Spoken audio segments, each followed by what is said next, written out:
jadi saudara, pengkhotbah bilang kalau kita mati itu sama dengan hewan mati maksudnya. Ya. Jadi kalau sudah kita mati, ya hewan mati gimana sih? Hah? Selain dibuang? Selain ditanam? Ya. Gini maksudnya, selain dibuang, selain ditanam, ya juga dimakan. Ya. Cuma kita manusia nggak mungkin kita makan. Ya dibakar. Kalau yang mati dibunuh, ya bisa dimakan. Iya maksudnya gitu. Jadi pembunuh lah. Nah jadi maksud saya ini perlu kita betul-betul berpikir ya, logikanya lah. Ya, kalau kita sudah mati, kalau ada orang yang mati, itu sama sekali sudah tidak berguna. Nah, sama sekali tidak berguna. Dan kalau sudah mati, tidak ada lagi gunanya untuk didoakan. Ngapain Anda capek-capek? Yang perlu didoakan adalah orang hidup. Ya, bisa paham maksud saya ya? Nah, itu. Ini kita berdoa lagi di kuburan. Doakan apa sih? Coba kutanya dulu kita yang udah share jarak-jarak ini. Kita kalau ke kuburan itu berdoa katanya kan? Katanya sih, saya nggak pernah berdoa itu. Saya tanya dulu, apa yang Anda doakan? Ayo, jujur aja kita. Nah, ayo, kita kan udah sering ziarah. Masa kok takut sih jawabnya? Takut disalah-salahin ya? Nah, jujur aja kita yuk. Siapa yang kita doakan di kuburan itu? Tapi Pak, biasanya ziarah itu berdoa. Ada doa, Paskah lagi. Seringkali berdoa di situ. Pasti ada. Nah, pertama begini ya.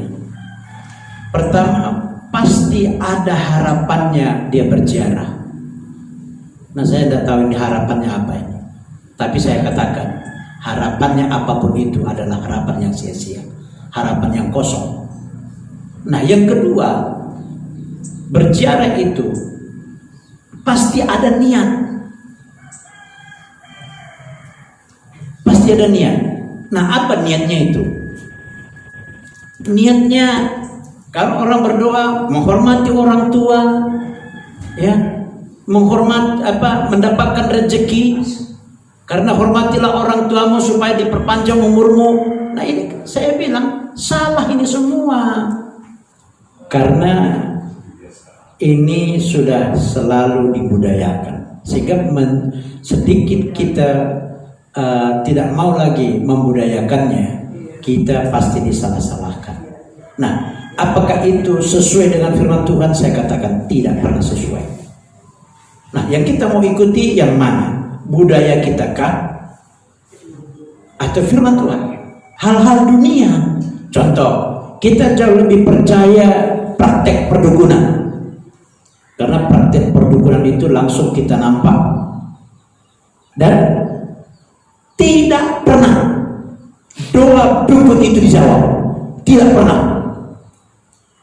Kalau doa dukun dijawab, kita jadi dukun aja semua. Ya.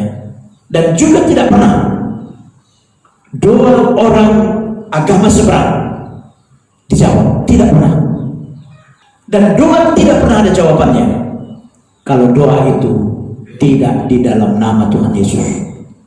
Di luar daripada doa yang di dalam nama Tuhan Yesus, jawabannya pasti dari setan. Ya, ini saya harus tegaskan ini. Ya. Jadi pada waktu kita berdoa, memang Tuhan Yesus juga tidak pernah menjanjikan apa yang akan Dia berikan, tapi firman-Nya menjanjikan. Kalau kita ikuti firman-Nya dengan setia, dan melakukannya dengan setia, dia sudah bilang, aku akan memberkati engkau. Berkatmu tidak pernah turun, tetapi naik terus. Aku akan mengangkat engkau menjadi kepala, bukan ekor. Dan Tuhan akan memperpanjang umur dan memberikan kelimpahan rezeki. Nah, hanya mengikut Tuhan Yesus, menaati firman-Nya dengan setia. Apakah menaati firman-Nya itu berat? Penyesat itu, ya, itu biasanya fotokopi. Fotokopi itu gimana?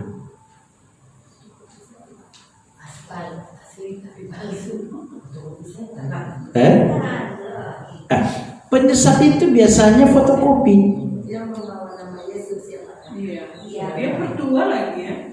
Nah, nanti saya jelasin itu. Nah, jadi jangan kita asal nama Yesus kita bilang sudah benar.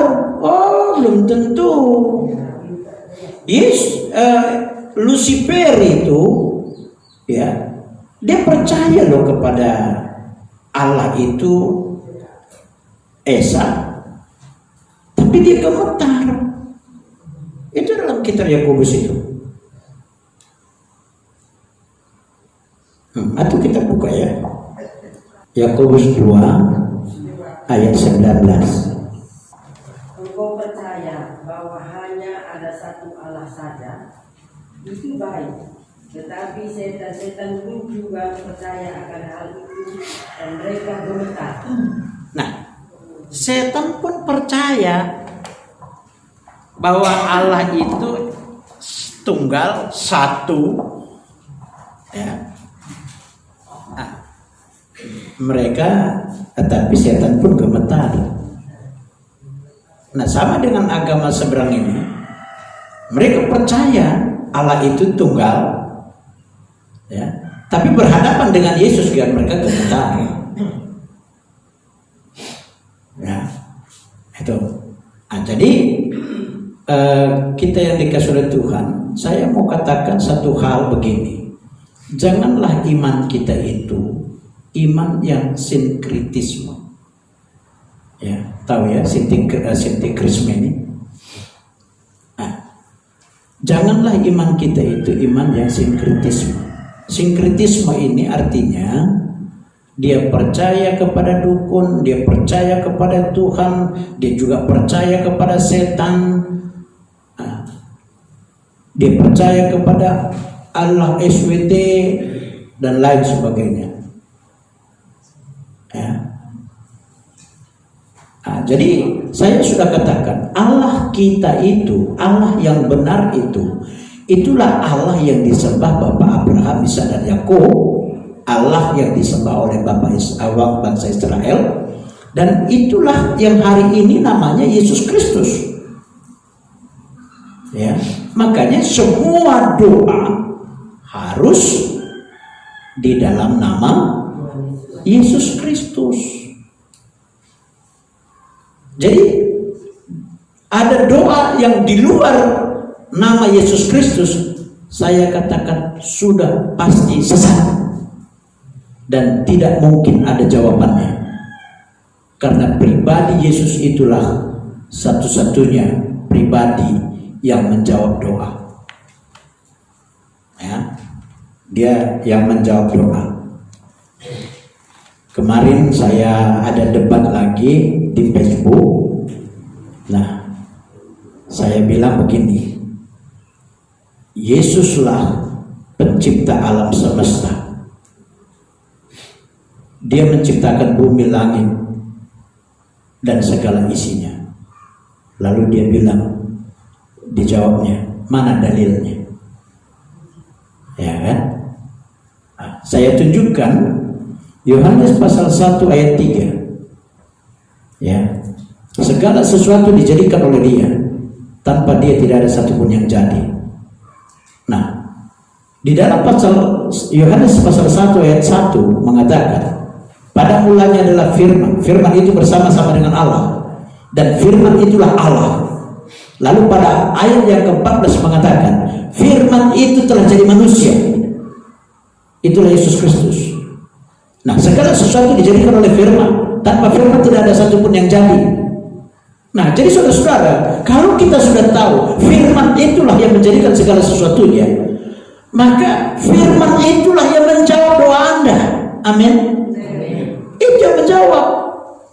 Karena tidak ada satupun yang jadi tanpa firman. Segala sesuatu dijadikan oleh firman. Siapa firman itu? Yesus. Makanya setiap doa kita itu harus berdasarkan nama Yesus Kristus, karena dialah firman itu. Mengerti maksud saya? Karena banyak doa gagal. Saya tidak mau doa Anda gagal. Nah, sebenarnya saya bilang ya, kita ini sebenarnya jangan pula nanti kalian sakit hati, ya nggak boleh. Ya, sebenarnya kalau kita tahu berdoa ini, kita tidak perlu lagi minta doa kepada orang lain. Justru orang-orang yang tidak tahu berdoa lah yang harus kita doakan. Ya, nah itu. Jadi makanya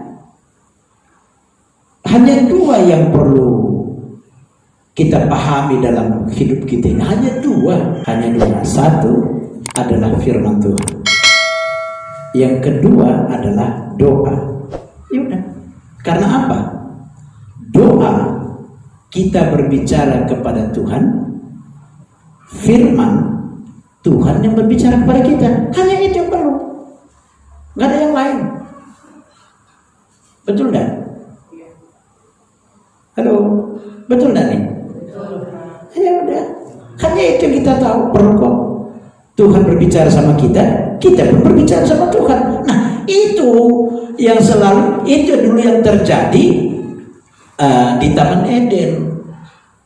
Tuhan berbicara kepada Adam, dan Adam pun berbicara kepada Tuhan. Itu terjadi. Nah, persoalannya di tengah-tengah orang ini, antara Tuhan dan Adam, masuk setan itu. Nah, Adam mendengarkan perkataan setan. Karena apa? Ayo, kenapa? Adam dan Hawa mendengarkan perkataan setan. Karena apa? Mau tahu jawabannya? Karena mereka tidak mendengarkan Tuhan. Artinya, mereka tidak mau mendengarkan firman Tuhan. Iya, mereka tidak mau mendengarkan firman Tuhan.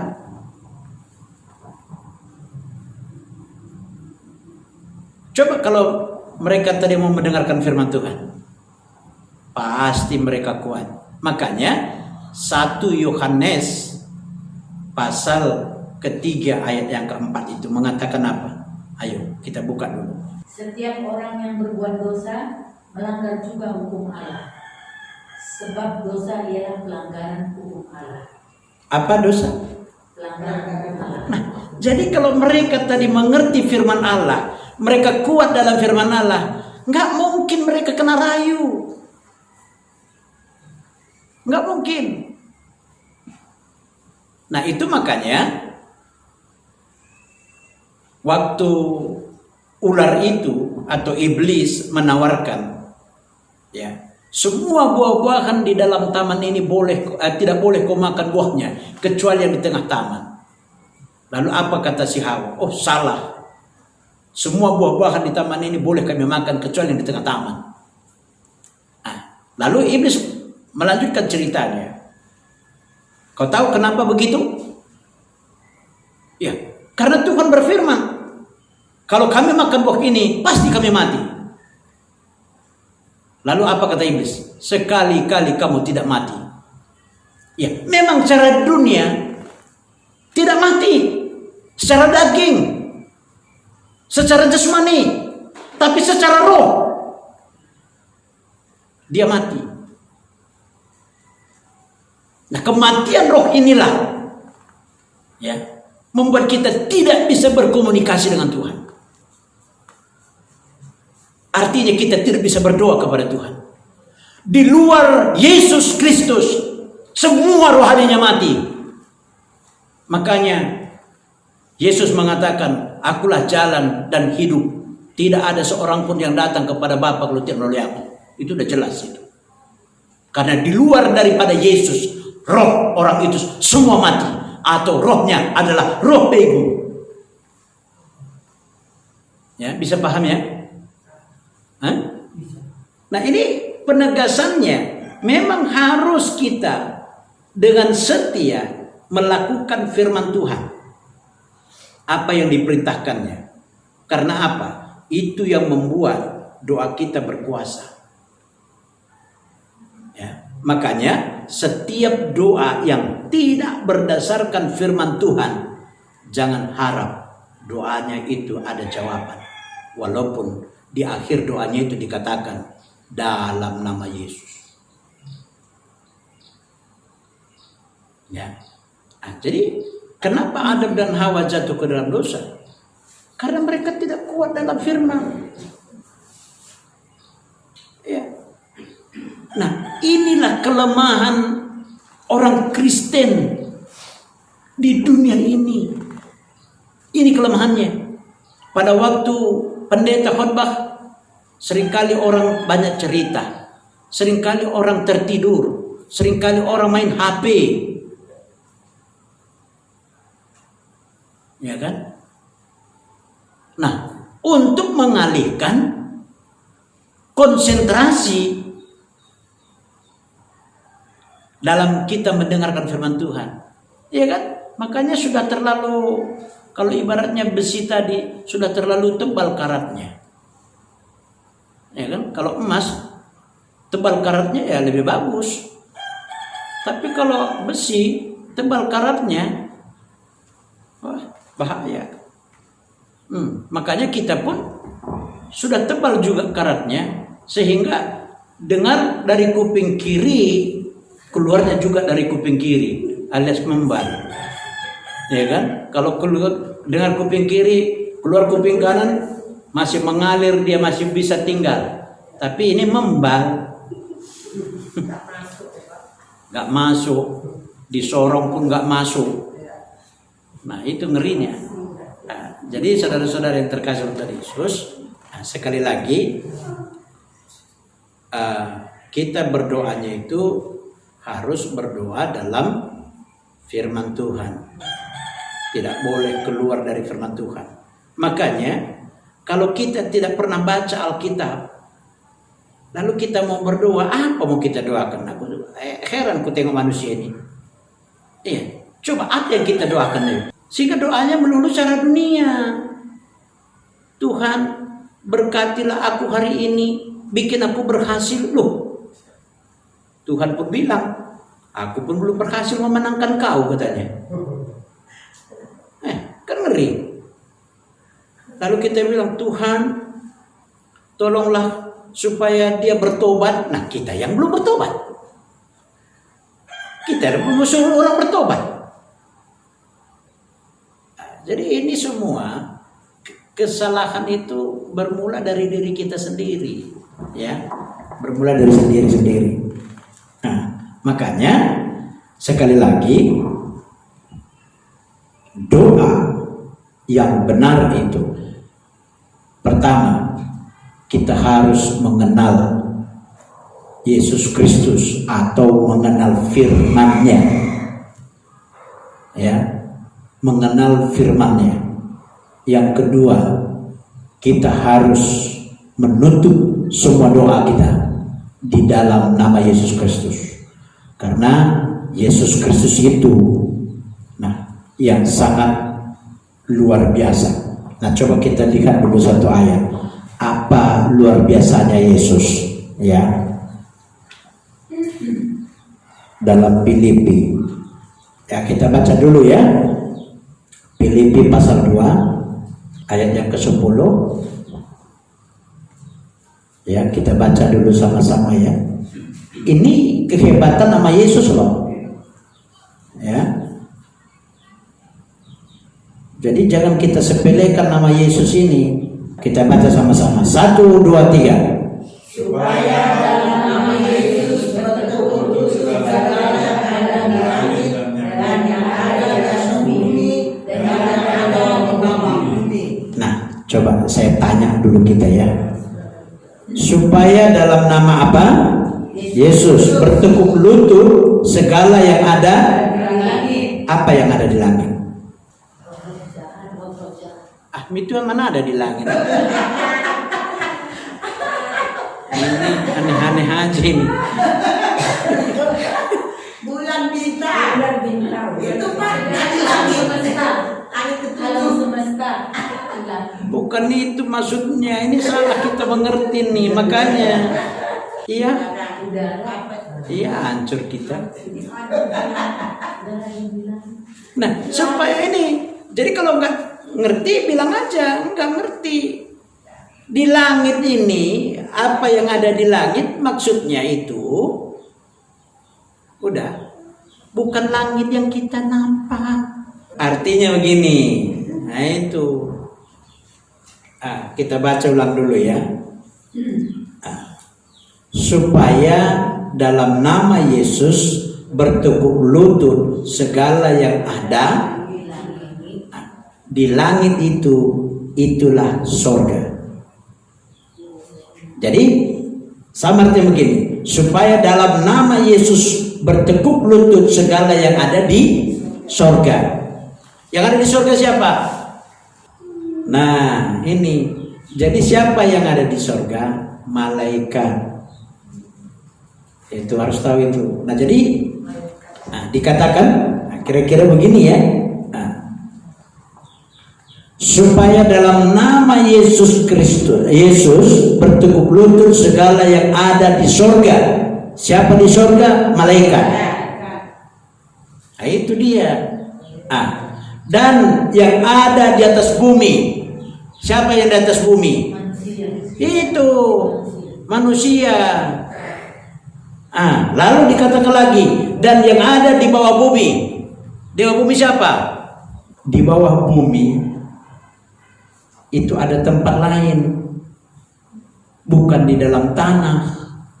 Jadi jangan kita bayangkan di bawah bumi itu sama dengan di dalam tanah. Nah, di bawah bumi itu ya, itulah setan. Jadi setan-setan pun semua tunduk, bertekuk lutut. Nah, Yesus turun ke dalam mana? Kerajaan maut. Itulah di bawah bumi. Iya, itulah di bawah bumi. Jadi itu tempat setan-setan. Nah, bayangkan aja, malaikat bertekuk lutut, manusia bertekuk lutut, setan pun bertekuk lutut. Lalu siapa Yesus ini kalau sekarang begitu? Siapa dia?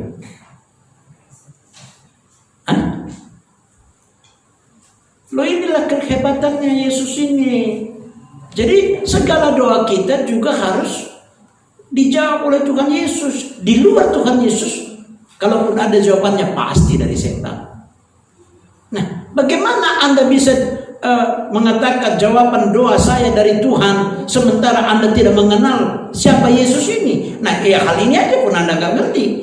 Filipi pasal 2 ayat yang ke-10 itu. Ya kan? Bisa ngerti maksud saya ini? Halo?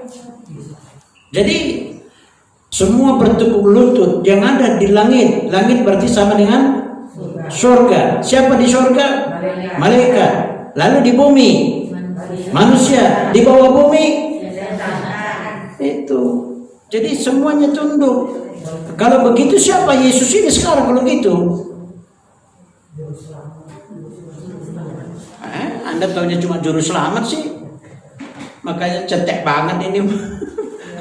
Cetek banget imannya, cetek banget pengetahuannya. Jadi siapa kalau begitu Yesus ini? Ayo. Yesus itu Tuhan, kata siapa dia?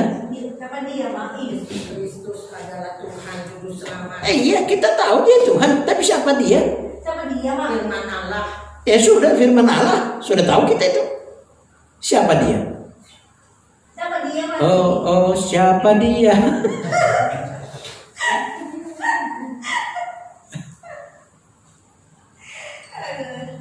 Dia adalah anak Allah. Iya. Siapa bilang dia gak anak Allah? Iya, kalau gitu siapa dia? Siapa dia? Bingung ya? Siapa dia? Dia menjadikan langit dan bumi beserta isinya tanpa, ya. Nah, dialah pemilik langit, bumi, lautan dan segala. Dia pemilik. Dia pemilik. Jadi dia pemilik bumi, dia pemilik surga, dia akan menciptakan neraka. Itu dia pemilik. Itu intinya, siapa dia? Ya dia pemilik. Berarti sudah pasti, sudah jelas bahwa Tuhan yang kita sembah itu adalah Tuhan yang benar. Lalu bagaimana dengan Tuhan orang lain? Ya sudah pasti nggak benar. Sudah pasti nggak benar. Nah, dialah pemilik. Nah, sudah diuraikan kok semua dalam Alkitab ini, ya kan? Sudah dikatakannya segala sesuatu dijadikan oleh firman. Kan sudah dibilang di dalam kitab Kejadian pasal 1 itu. Pada mulanya adalah itu dalam Yohanes 1 ayat 1. Tuhan pada mulanya Allah menciptakan langit dan bumi. Oke, diciptakannya langit dan bumi. Lalu dikatakan berfirmanlah Allah, jadilah terang, maka terang itu jadi. Berfirmanlah Allah, jadilah cakrawala, maka nah, jadi semua dijadikan dari mana? Dari firman. Jadi firman itu sekarang sudah jadi manusia. Siapa dia? Tuhan Yesus. Jadi dunia ini diciptakan oleh firman tadi. Berarti siapa penciptanya? Ya Yesus. Kok bingung-bingung? Ya kan? Nah, sudah jelas ini kira-kira. Jadi dialah penguasa, dalam namanya itu bertekuk lutut yang ada di langit, yang ada di bumi, yang ada di bawah bumi. Jadi penguasa apa yang bisa bertekuk lutut? Siapa bos apa ini yang bisa bertekuk lutut itu? Berarti Yesuslah bosnya semua. Dia pemilik segalanya, nggak ada yang lain. Ya, jadi sudah pasti hanya Yesuslah yang mampu menjawab doa-doa Anda. Hanya Yesus, tidak ada yang lain. Ya.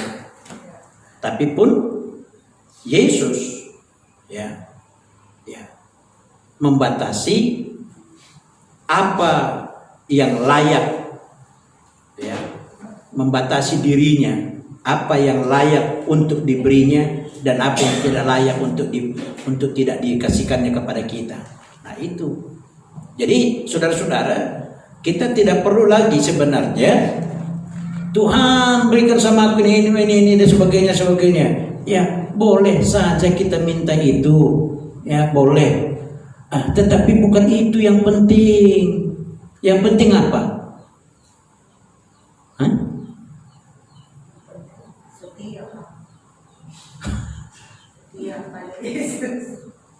Iya. Nah itu yang penting. Itu yang penting.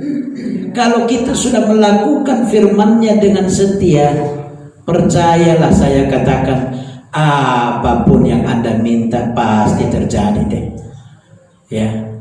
Makanya saya kemarin udah bilang, kalau di surga nanti kan apa yang kita perkatakan kan itu yang jadi.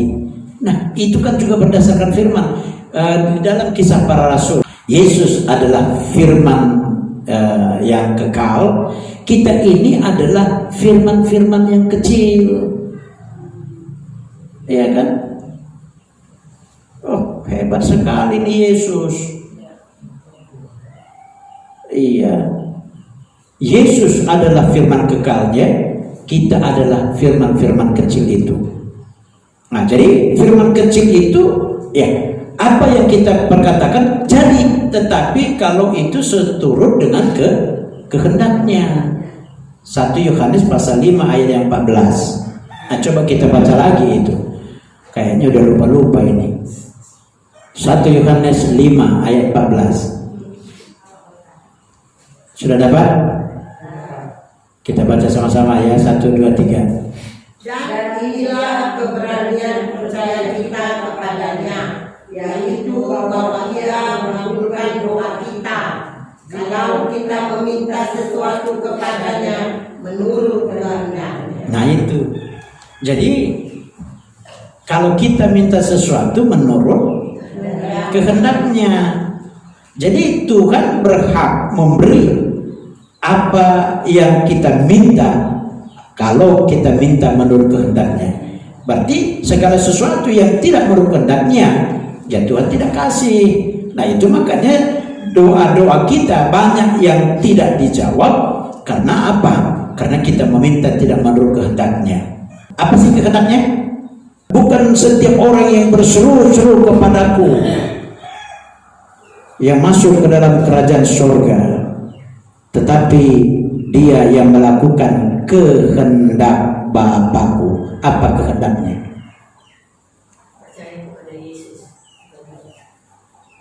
Percaya kepada Yesus yang diutus.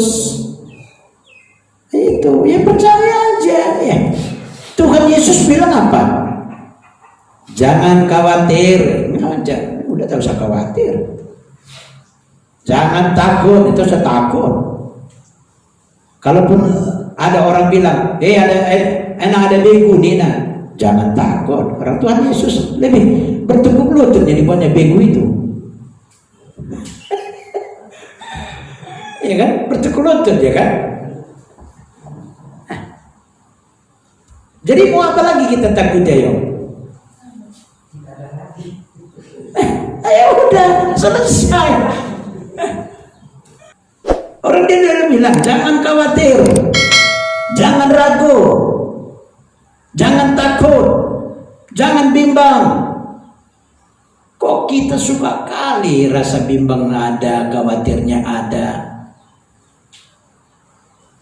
Oh, udah sering kita dengar jangan takut, jangan khawatir, tapi kok masih ada terus ya?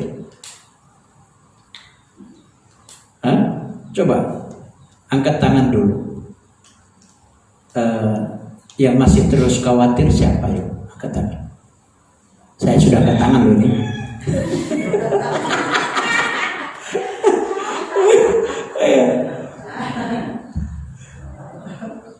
Ya itu saya ada khawatir, tapi saya tidak bimbang. Nah, coba. Dulu waktu saya puncak-puncak sakit, saya takut sekali. Tapi sekarang saya nggak takut, tapi terus saya cemas. Nah, ya kan? Nah, ini tugas kita yang utama adalah menyingkirkan rasa takut, rasa cemas, rasa khawatir dan keraguan itu.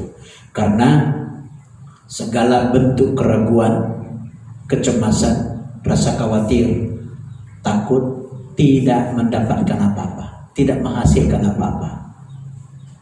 Nah, ya, udah jelas ya. Nah, itu makanya ya mari kita belajar sungguh-sungguh, ya, serius belajarnya. Apa yang perlu kita pelajari? Ya firman Tuhan.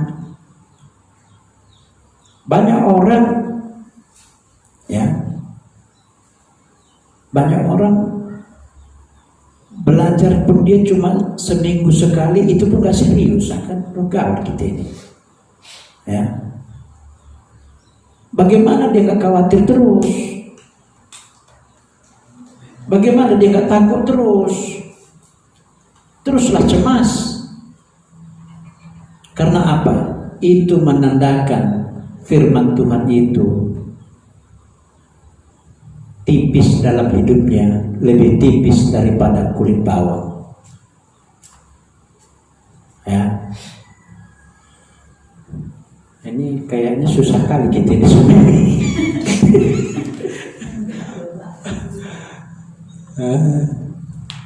Ya, jadi begitu. Sekali lagi ini harus kita mengerti, ya, harus mengerti kita. Jadi di dalam nama Yesus itu bertekuk lutut semua yang di langit, semua yang di bumi, semua yang di bawah bumi. Jadi kalau begitu, siapakah Yesus? Kalau semua yang di langit, di bumi dan di bawah bumi bertekuk lutut, siapakah Dia? Dialah pemilik, ya, dialah pencipta itu, ya, dia pemilik segalanya. Jadi pribadi yang hebat ini, pribadi yang agung ini, inilah kita kenal hari ini, Tuhan Yesus Kristus. Makanya Yesus Kristus inilah penjawab doa yang pasti. Makanya kita harus berdoa menurut kehendaknya, ya, menurut kehendaknya. Nah, kita harus mendengarkan Yesus.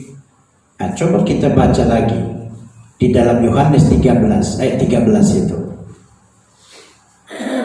Nah, itu kalau ada orang bertanya nanti, mana dalilnya, katanya Yesus mengaku Tuhan, ya itulah dalilnya.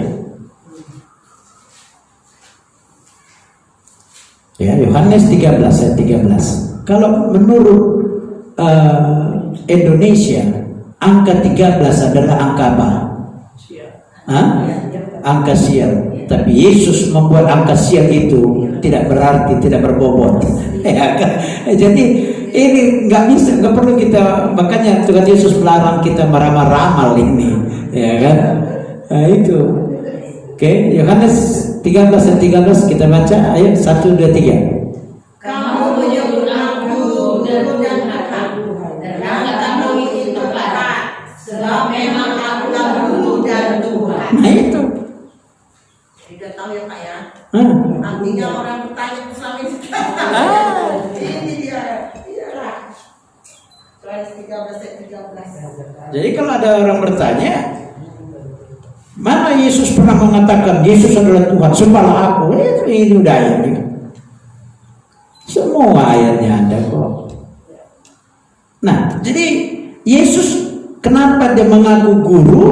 Ya memang Yesus adalah guru. Guru untuk apa biasanya? Mengajar. Dia bukan guru berdewel-dewel. Dia mengajar. Nah, diajarnya kita. Makanya Yesus sampai detik ini mengajar. Kalau saya nggak bisa mengartikan Alkitab ini, terus terang saya berdoa, Tuhan, saya tidak tahu maksudnya ini. Bagaimana Tuhan maksudnya? Lalu Tuhan ajarlah. Kalau nggak, bagaimana saya mengerti? Kalau saya ajar-ajarkan juga yang salah-salah, terus sama kalian, apa gunanya? Ya kan? Begitu juga waktu saya debat-debat di Facebook ini, saya sudah nggak mengerti pertanyaan orang itu. Dia bilang begini,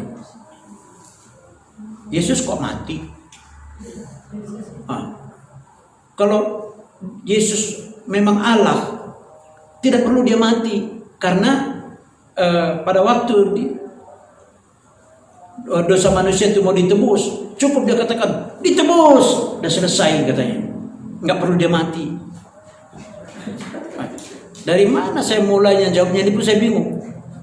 Tapi saya berdoa, Tuhan berikan aku hikmat untuk menjawab kawan ini. Nah, tiba-tiba Tuhan berikan hikmat.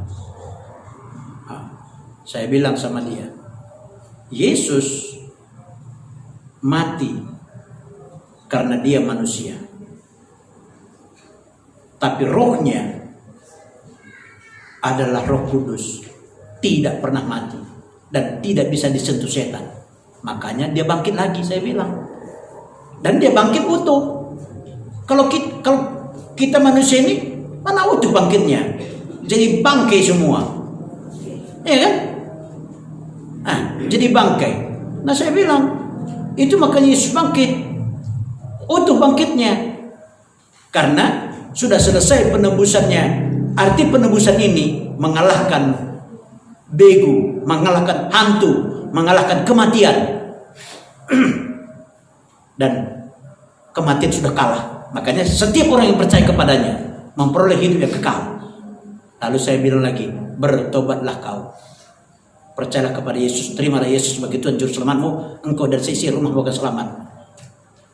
Lalu dibalasnya lagi, bertobat dari apa? Ini kalau debat-debat begini ya, kalau Muslim selalu debatnya dipancing supaya kita emosi. Ya memang begitu debat orang ini. Jadi dipancingnya kita selalu emosi. Lalu dia bilang bertobat apa lagi? Aku sudah hidup baik kok ini sebagainya. Saya bilang bertobat, menerima Yesus Kristus sebagai Tuhan dan Juru Selamatmu secara pribadi, saya bilang. Sampai detik ini nggak dibalas.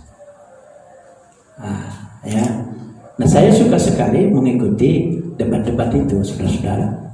Semua di dalam nama Yesus bertekuk lutut. Semua yang di langit, di bumi, dan di bawah bumi udah bertekuk lutut. Dan ada tadi ayatnya itu, sekali lagi, sedikit lagi dulu nih. Ayat lanjutannya dari Filipi tadi. Filipi pasal 2 ayat 11-nya. Sudah? Oke, kita baca sama-sama ya. 1, 2, 3 ya. Dan segala lidah mengaku Yesus Kristus adalah Tuhan, bagi kemuliaan Allah Bapa. Nah, dan segala lidah mengaku Yesus Kristus adalah Tuhan bagi kemuliaan Allah Bapa. Jadi yang punya lidah siapa aja sih? Punya lidah semua aja, binatang juga punya lidah ya. Nah, termasuk binatang itu pun mengaku Yesus adalah Tuhan. Nah itu. Jadi pribadi Yesus ini satu pribadi yang melampaui akal nalar kita manusia. Tetapi kenapa melampaui? Karena itu kita sudah tinggal dalam daging yang notabene daging ini sudah dalam dosa. Itu makanya orang-orang agama seberang ini dia nggak bisa menerima Yesus adalah Tuhan, Yesus itulah Allah, nggak bisa terima dia. Malah dia ngejek lagi. Yesus kalian itu yang tergantung di tiang jemuran, yang pakai kolor katanya lagi. Nah sampai begitu ejekan mereka. Ya tapi saya sebenarnya sudah emosi, tapi saya jawab dengan lembut. Saya bilang, hai Bu, bertobatlah kau sebelum ajal menjemputmu. Saya berkatakan kepadamu dalam nama Yesus, apa yang kau tabur itu yang akan kau tuai, aku bilang. Sampai sekarang juga nggak ada jawaban. Karena apa? Saya tahu pasti mereka gemetar. Ngeri-ngeri sedap mereka rasa. Karena apa? Kita memberitakan kebenaran. Kebenaran adalah Yesus. Nah, makanya doa dalam kebenaran itulah doa yang benar. Dan saya katakan, doa yang benar itu tidak pernah tidak dijawab oleh Tuhan. Tetapi asalkan kita minta menurut kehendaknya. Salah satu contoh doa itu doa Bapa kami. Bapa kami yang di sorga, dikuduskanlah namamu, datanglah kerajaanmu, jadilah kehendakmu di bumi seperti di sorga. Ya, lalu apa?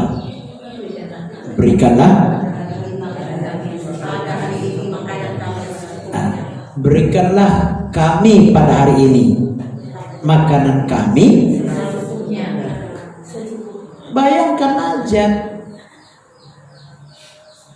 itu doa yang diajarkan oleh Tuhan Yesus. Tapi kita mau berdoa, berikanlah kepada kami kekayaan, berikanlah kepada kami makanan kami yang sampai 50 tahun mendatang. Nah, mana ada itu? Karena sudah firman Tuhan mengatakan, kesusahan sehari cukuplah sehari. Nah itu, bayangin aja, kesusahan sehari kita bawa terus, untuk apa? Nah itu ayam pun bilang, ini nih, ejeknya kita kan. Terus ada lagi gini, coba pikirkan Dumin. Kalau aku udah kayak gitu, coba pikirkan Dumin katanya, sebentar ya, dipikirkan dulu.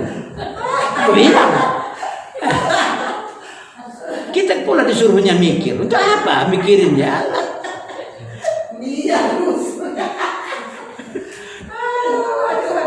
Memang dunia ini yang dibawa kendali setan, memang cuma taunya nyalah-nyalahkan supaya iman kita jatuh. Jadi kita berdoa yang benar itu berdoanya menurut Yohanes pasal 4 ayat 23 dan 24. Udah sering kita baca, tuh usah lagi dibaca. Sudah dicatat juga. Nah, lalu doa itulah yang juga seperti doa Yudas. Bukan Yudas Iskariot.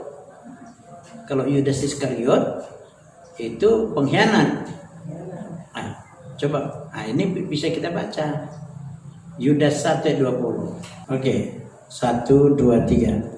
Akan tetapi kamu, saudara-saudara yang terkasih, bangunlah dirimu sendiri di atas dasar imanmu yang paling suci dan berdoa dalam Roh Kudus. Nah, jadi kalau kita betul-betul berdoa dalam Roh Kudus, ya, itu kan sama artinya berdoa dalam firman tadi. Karena Roh Kudus itu sama artinya itulah firman, ya. Jadi dipenuhi Roh Kudus artinya dipenuhi dengan firman. Itu maksudnya. Jadi kalau kita dipenuhi oleh Roh Kudus atau dipenuhi dengan firman, sudah pasti kita dapat membangun iman kita di atas dasar yang paling suci. Ya. Makanya tadi saya sudah bilang, hanya 2 kebutuhan kita di dunia ini. Apa? Firman dan doa. Itu. Cuma itu. Dengan firman dan dengan doa. Kulewati semua. Kuhadapi semua. Dengan firman-Mu kuhadapi semua. Dengan berdoa semua kan berlalu. Tuh. Ya kan? Gunung-gunung pencobaan dan seterusnya. Alkitab itu kan bukan mujizat. Karena Alkitab itu ditulis oleh manusia, tentu di dalam hikmat Allah. Jadi diilhamkan oleh Allah. Jadi penulis-penulisnya itu ditulis oleh raja, ditulis oleh nelayan, ditulis oleh nabi, ditulis oleh hamba-hamba Tuhan lainnya. Nah, jadi semua mereka sebut di dalam Islam ini semua disebutnya nabi, ya kan? Nah, jadi makanya mereka benci kepada Paulus karena Paulus banyak menulis. Paulus menulis kitab Timotius, Paulus menulis kitab Korintus, Paulus menulis kitab Tesalonika, dan kitab lainnya. Mereka yang nulis, Paulus yang nulis. Nah, setiap tulisan Paulus ini sepertinya menyinggung mereka, sehingga mereka bilang, Paulus yang mengangkat Yesus jadi Tuhan. Kapan? Siapa yang bikin SK-nya? Orang zamannya sudah berbeda kok. Ya kan? Nah, padahal Yesus lahir pada Lukas pasal 2. Pertama sekali di situ malaikat menyebut dia Tuhan. Memanggil dia Tuhan. Telah lahir bagimu juru selamat, Yesus Kristus Tuhan. Itu. Ya kan? Nah, jadi agar kita bisa cerdas sedikit dan memberitakan Injil lah kita ini. Di Pakistan sekarang ini sedang terjadi penganiayaan bagi orang Kristen. Jadi karena setiap hari jumlah orang Kristen itu bertambah. Nah, sama dengan peristiwa pada Kisah Para Rasul pasal 2. Nah, di situ dikatakan tiap-tiap hari jumlah mereka ditambahkan oleh Tuhan. Nah, kenapa di Indonesia ini, terutama di Medan, kenapa tiap-tiap hari jumlah mereka berkurang? Ya kan? Jadi mari kita semua memberitakan Injil aja lah udah. Kalau Tuhan izinkan kita mati dalam Yesus, kalau Tuhan gak izinkan apapun gak bisa. Cuman gak bisa mereka berbuat sesuka hatinya, gak bisa. Ya, jangan takut ya, amin.